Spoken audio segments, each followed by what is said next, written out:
अच्छा भी student listen, chapter हमारा है बायोकेमिस्ट्री, न्यू चैप्टर।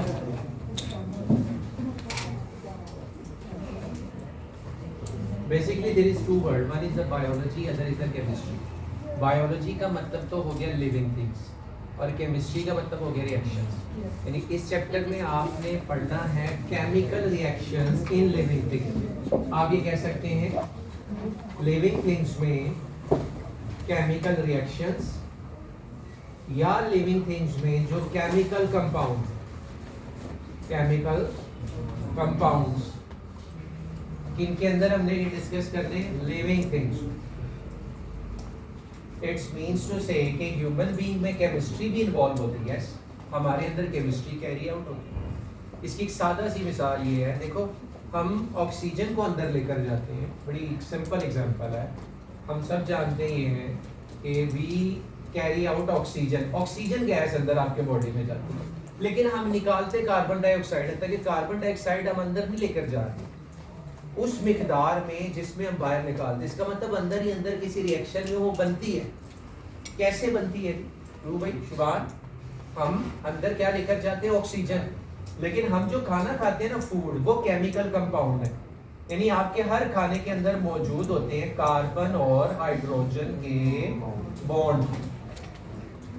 यानी आपके मोस्टली ऑर्गेनिक फूड में कार्बन और हाइड्रोजन के बॉन्ड हैं, और कार्बन और हाइड्रोजन के बॉन्ड को ऑक्सीजन तोड़ेगी, और इसके नतीजे में ये देखिए, ये एक रिएक्शन बता रहा हूँ, ये ऑक्सीजन ये बॉन्ड तोड़ती है और कार्बन के साथ आके मिल जाती है, तो क्या बनती है, कार्बन डाइऑक्साइड। ये रिएक्शन हो साथ में बहुत सी, जब बॉन्ड टूटेगा तो बहुत सी क्या रिलीज होगी, हीट, एनर्जी, ये याद रखें। ये एक सिंपल सी एग्जांपल थी, और यही है वो एनर्जी जिससे हम वर्क करते हैं। इसी एनर्जी से आप एक्टिविटीज करते हैं एटसेट्रा।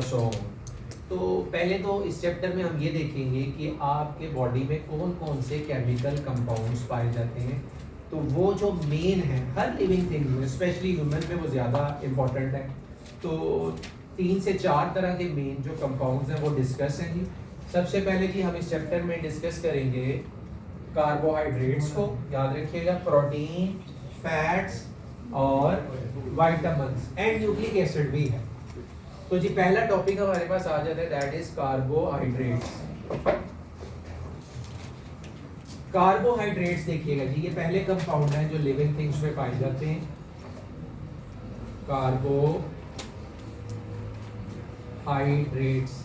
अच्छा इनकी डेफिनेशन क्या है? हम इन्हें कहते हैं they are the macromolecule polyhydroxy aldehyde and ketones.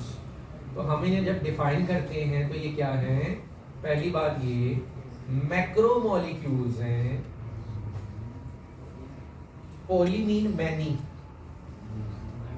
Hydroxy hydroxyl group, यानी OH ग्रुप होंगे इनमें बहुत से, ठीक है, और पॉलीहाइड्रोक्सी एल्डिहाइड ग्रुप हो सकते हैं, और कीटोन्स, या एल्डिहाइड होंगे या कीटोन्स होंगे। एल्डिहाइड और कीटोन्स आपने पढ़े हैं फंक्शनल ग्रुप, और एल्डिहाइड और कीटोन बेसिकली शुगर है। तो आप इन्हें ये कह सकते हैं कि they are also called saccharides. Saccharide means to say sugar group. Mostly क्या होते हैं? शुगर ग्रुप से। स्वीट होते हैं टेस्ट, जैसे ग्लूकोज आपके पास, फेमिलर ग्लूकोज, फ्रुक्टोज फ्रूट में पाई जाती है। इसके अलावा स्टार्च, आल्दो ये इतनी मीठी नहीं होती, लेकिन हम ये जानते हैं स्टार्च भी एक क्या कार्बोहाइड्रेट है। Then you have but sucrose. Sucrose वो चीनी है जो घरों में हम इस्तेमाल करते हैं, वाइट शुगर। तो ये कुछ ग्रुप्स हैं, ये याद रखें। अच्छा कार्बोहाइड्रेट बनते कैसे? इनका जो बेसिक सोर्स है, कौन सा रिएक्शन है जिससे ये बनेंगे, वो है जी फोटोसिंथेसिस। फोटोसिंथेसिस, ठीक है। तो फोटोसिंथेसिस से ये क्रिएट होते हैं, बनते हैं, प्रिपेयर होते हैं इस दुनिया में। ये है जी वो मेन प्रोसेस जिससे ये क्रिएट होंगे, ये देखिएगा। और फोटोसिंथेसिस हर बच्चे को पता होना चाहिए क्या है। एक ऐसा रिएक्शन जिसमें प्लांट्स क्या करते हैं, कार्बन डाइऑक्साइड और वाटर को एब्जॉर्ब करते हैं from their roots and leave से कार्बन डाइऑक्साइड को और रूट से पानी को। इसमें इन्हें क्या चीज चाहिए, सनलाइट, और वो अपने खास स्ट्रक्चर क्लोरोफिल को इस्तेमाल करते हैं। ये पत्तों में ही होता है क्लोरोफिल, और नतीजे में जो चीज बनाएंगे दैट इज व्हाट, ग्लूकोज। क्या बनाएंगे, ग्लूकोज। अच्छा, साथ में water plus most important oxygen. ये फिजा में ऑक्सीजन जो खारिज करते हैं ये भी फोटोसिंथेसिस से ही बनती है, ठीक है। सो ये जो पहला कार्बोहाइड्रेट है आपकी अर्थ पे इवॉल्व हुआ और उससे फिर इतने कार्बोहाइड्रेट आते हैं, वो यही होता है ग्लूकोज, जो चेंज होता है टू डिफरेंट फॉर्म में। और प्रोसेस कौन सा था जी, फोटोसिंथेसिस। अच्छा जी, कार्बोहाइड्रेट की जब हम क्लासेस की बात करते हैं, इनकी क्लासिफिकेशन, तो 3 इनकी मेन क्लासेस हैं। कार्बोहाइड्रेट की क्लासिफिकेशन देखिएगा, क्लासिफिकेशन सबसे पहले हमारे पास आ जाते हैं मोनोसैकेराइड, मोनोसैकेराइड्स।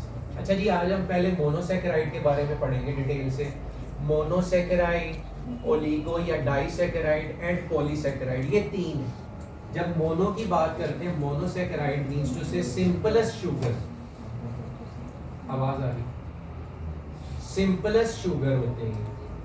एक तो ये याद रखना, स्वीट होते हैं टेस्ट में, स्वीट इन टेस्ट, और सॉल्युबल होते हैं in water, soluble in water, पानी में हल हो जाते हैं, ठीक है। और क्रिस्टल शुगर भी आप इन्हें कह सकते हैं, white crystal, white crystalline sugar है। इनकी जब हम बात करते हैं तो इनमें कार्बन कहाँ से स्टार्ट होते हैं, ये याद रखिएगा। इनमें नंबर ऑफ कार्बन, यानी मोनोसैकेराइड में 3 कार्बन से स्टार्ट होते हैं, 4 carbon, 5 carbon, 6 carbon and 7 carbon.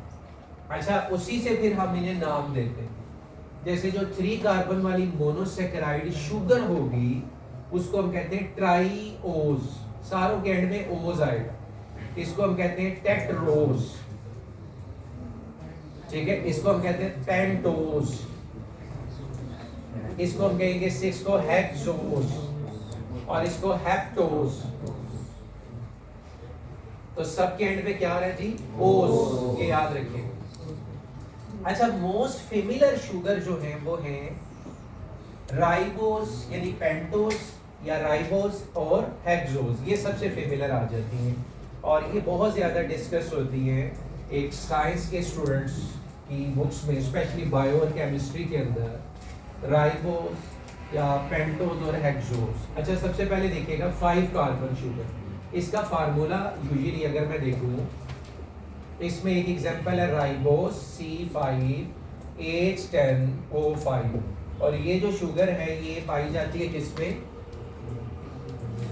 ये आरएनए में होती है, राइबो न्यूक्लिक एसिड आपने पढ़ा। इसी तरह एक और 5 कार्बन है, उसको कहते हैं डीऑक्सी राइबोज।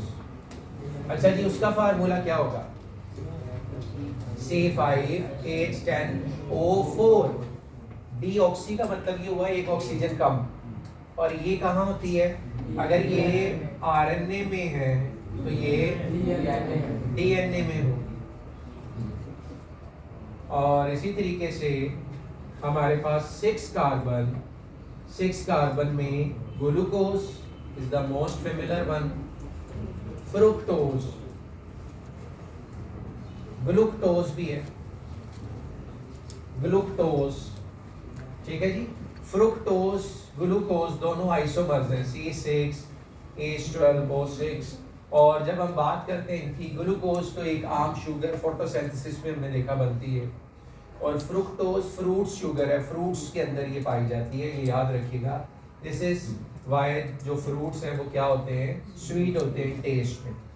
अच्छा, इनकी अगर हम चेन में देखें स्ट्रक्चर, 2 स्ट्रक्चर इनके होते हैं, एक होते हैं रिंग में और एक इसमें होते हैं चेन में। तो चेन में ग्लूकोज और फ्रुक्टोज को आप देख सकते हैं, वेरी सिंपल। आपकी बुक के अंदर जो स्ट्रक्चर है वो ग्लूकोज और फ्रुक्टोज के हैं, ठीक हो गया। ये देखिएगा, सबसे पहले ग्लूकोज को अगर हम देखें तो ग्लूकोज कौन सी शुगर होती है? Aldehyde sugar.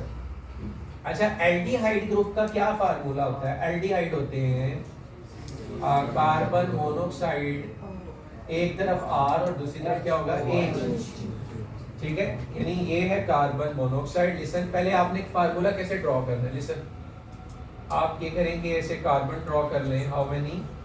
6 कार्बन, 1 2 3 4 5। अच्छा, ये वीडियो में भी आता है ना, तुम लोगों तो आई यहाँ से भी कार्बन 1 2 3 4 5 6, ठीक है जी। अब हमारे पास कितने? 1 2 3 4 5 6 हो गए। एल्डो शुगर है, इधर देखें तो ये कार्बन क्या हो गया? Monoxide carbonyl group. मैंने बताया इसके एक तरफ क्या होगा? H। ये मैंने एक तरफ क्या कर दिया? ये H है, ठीक है जी। और बाकी जो होंगे आपके पास इसी तरीके से ये सारे R हैं, तो इनके साथ क्या हो गया? Hydroxide group. ये कार्बन नंबर 2 हाइड्रोक्साइड। अच्छा, कार्बन नंबर 3 में हाइड्रोक्साइड ग्रुप आपने किस साइड पे रखना है? लेफ्ट साइड पे। ये रॉन्ग हो जाएगा स्ट्रक्चर। फिर H, बाकी सब में राइट साइड पे हाइड्रोक्साइड होगा, ठीक है। For their stability and their reaction, इसलिए हम कार्बन 3 का हाइड्रोक्साइड जो है वो कहाँ रखते हैं? लेफ्ट पे। तो ये आपके पास आ गए ग्लूकोज 1 2 3 4 5 6।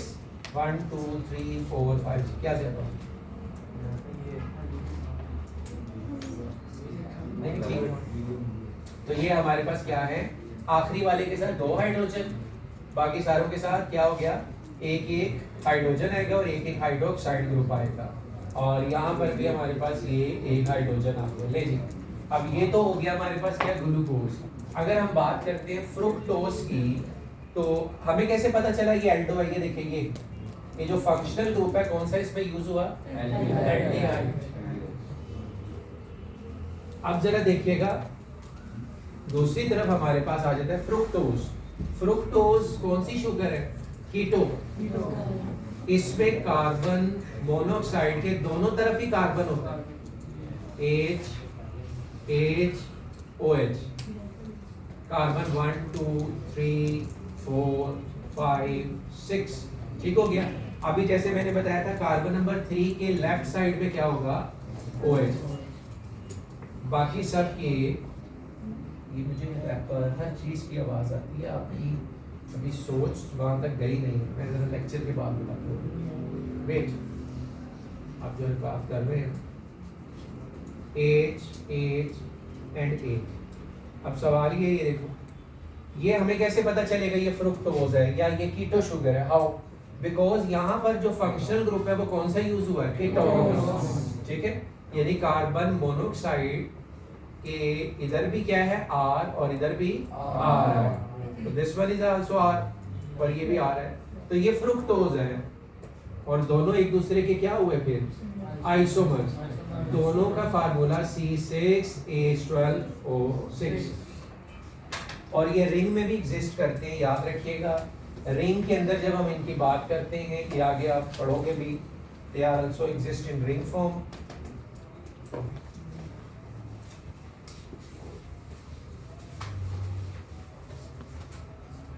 ठीक है, जैसे अगर ग्लूकोज की बात करें, ग्लूकोज का रिंग स्ट्रक्चर, आप इसको जब पानी के अंदर ऐड करते हैं तो ये अपने स्ट्रक्चर को कुछ इस तरीके से क्या कर लेता है?